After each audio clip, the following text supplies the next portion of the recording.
नमस्कार। आप सभी का हमारी YouTube चैनल MK ज्योतिष उपाय में एक बार फिर से स्वागत है।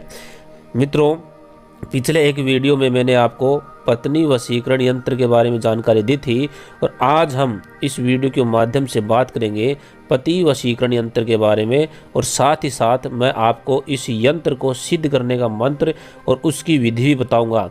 तो बने रहिए इस वीडियो में मेरे साथ अंत तक और वीडियो को ध्यान से ज़रूर देखें।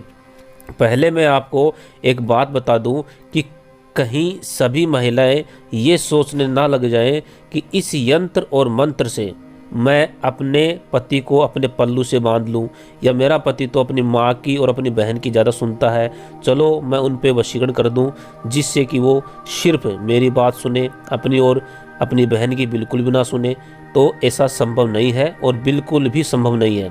अगर इसके लिए आप वशीकरण करना चाहती हैं तो आप सिर्फ अपना समय बर्बाद कर रही हैं, फ़ायदा कुछ नहीं होगा। लेकिन हाँ, अगर आपके पति किसी अज्ञानतावश, मूर्खतावश या अन्य किसी दूसरी महिला के चक्कर में आकर के और इस कारण से आपका वैवाहिक जीवन भी खतरे में है, आपका गृहस्थ आश्रम खतरे में है, तो ये उपाय आप कर सकते हैं और इस उपाय से आपको 100% लाभ होगा।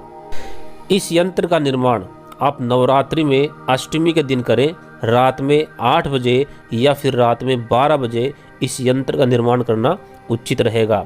यंत्र निर्माण के समय आपको नहा धोकर उत्तराभिमुख होकर लाल आसन पर बैठना है, एक कर्म साक्षी दीपक जला लेना है। इस यंत्र का निर्माण आपको पतले भोजपत्र पे अनार की लेखनी या चमेली की लेखनी से करना है। इस यंत्र का निर्माण केसर या लाल चंदन की स्याही से करना है। अब इस यंत्र का निर्माण कैसे करना है ये मैं आपको बता देता हूँ। ये यंत्र अंक गणना वाला है, अतः आप देखिए कि इस यंत्र में 1 कहाँ लिखा है वहाँ 1 लिखे और जहाँ 2 लिखा है वहाँ 2 लिखे। इसमें 9 अंक हैं, अतः 9 तक आपको लिखना है। चलिए मैं आपको बता देता हूँ। सबसे पहले स्क्रीन पर दिखाए गए यंत्र का निर्माण पतले भोजपत्र पर करें।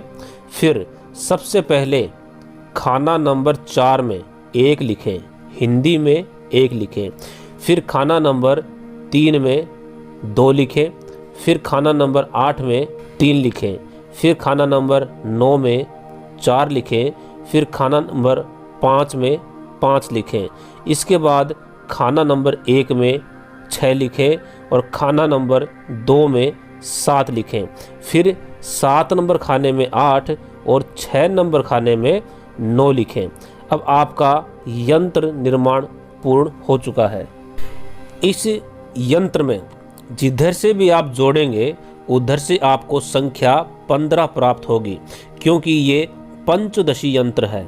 और इस यंत्र को सिद्ध करने के लिए मंत्र है ओम नमो महायक्षणी मम पतिम वश्य मानय कुरु कुरु स्वाहा। मंत्र आपको मैं फिर से बता देता हूँ, क्योंकि इस मंत्र का उच्चारण करना, सही उच्चारण करना बहुत ज़रूरी है।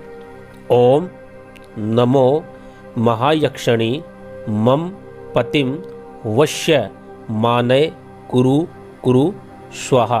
पुनः आपको बता दूं कि उद्देश्य अगर सही हो, किसी गलत उद्देश्य से यदि आप ये प्रयोग नहीं कर रहे हो तो आप निश्चित होकर के ये प्रयोग करिए। जैसे आपका पति किसी गलत जगह फंसा हुआ है, किसी गलत स्त्री के चक्कर में है, गलत कार्य में फंसा हुआ है, अपने घर में अपने हाथों से आग लगा रहा है।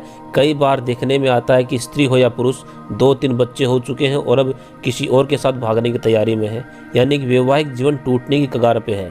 पहले से एक स्त्री है, 3 बच्चे हैं और अब दूसरी स्त्री का भी जीवन बर्बाद करने के लिए तुला हुआ है। यहाँ के लिए ये यंत्र अपने वैवाहिक जीवन को बचाने के लिए प्रयोग में लाया जा सकता है।